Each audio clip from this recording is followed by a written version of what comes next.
পঞ্চগড়ে সেনাবাহিনীর অভিযান, দূরপাল্লার যাত্রীবাহী বাসের ৩ কাউন্টারকে জরিমানা।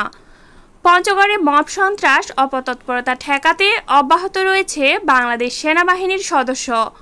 পঞ্চগড় জেলা প্রশাসনকে সাথে নিয়ে নির্ধারিত মূল্যের অতিরিক্ত ভাড়া আদায় করায় দূরপাল্লার ৩টি বাস কাউন্টারকে পৃথকভাবে ৪,০০০ টাকা জরিমানা করা হয়েছে।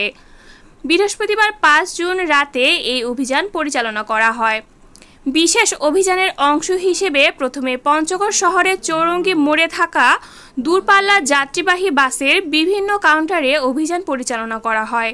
এরপর পঞ্চগড় পৌরসভার শাহ আলী পরিবহন, হানিফ এন্টারপ্রাইজ ও হামজা এক্সপ্রেস নামে ৩টি যাত্রীবাহী বাসের কাউন্টারকে যাত্রীদের কাছ থেকে অতিরিক্ত ভাড়া আদায়ের অপরাধে ভ্রাম্যমাণ আদালতে পৃথকভাবে ৪,০০০ টাকা জরিমানা করেন পঞ্চগড়ের সহকারী কমিশনার ও নির্বাহী ম্যাজিস্ট্রেট সুবীর সাহা।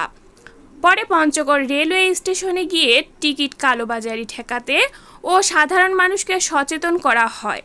এ সময় উপস্থিত ছিলেন সেনাবাহিনীর পঞ্চগড় আর্মি ক্যাম্পের সদস্যসহ পুলিশ সদস্যরা। অভিযান শেষে সহকারী কমিশনার ও নির্বাহী ম্যাজিস্ট্রেট সুবীর সাহা বলেন, ঈদ যাত্রা নির্বিঘ্ন করতে পঞ্চগড় জেলা প্রশাসক ও সেনাবাহিনীর যৌথ উদ্যোগে বাস কাউন্টার ও রেল স্টেশনে নিয়মিত অভিযান পরিচালনা করছি। নিয়ম না মেনে অতিরিক্ত ভাড়া আদায় করায় আমরা ৩টি দূরপাল্লার যাত্রীবাহী বাসের কাউন্টারকে ৪,০০০ টাকা জরিমানা করেছি এবং রেল স্টেশনে এসে যাত্রীদের সাথে কথা বলেছি।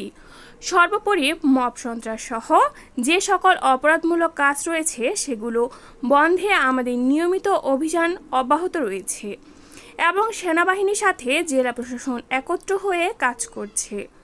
পঞ্চগড় সেনা ক্যাম্পের কমান্ডার মেজর জোবায়ের হোসেন সিয়াম বলেন, মব সন্ত্রাস, অপতৎপরতা, যৌনভোগান্তি সহ সকল অপরাধমূলক কর্মকাণ্ডের বিরুদ্ধে কাজ করে যাচ্ছে বাংলাদেশ সেনাবাহিনী। সাধারণ মানুষের নিরাপত্তা নিশ্চিত করতে অভিযান অব্যাহত থাকবে বলেও জানান তিনি।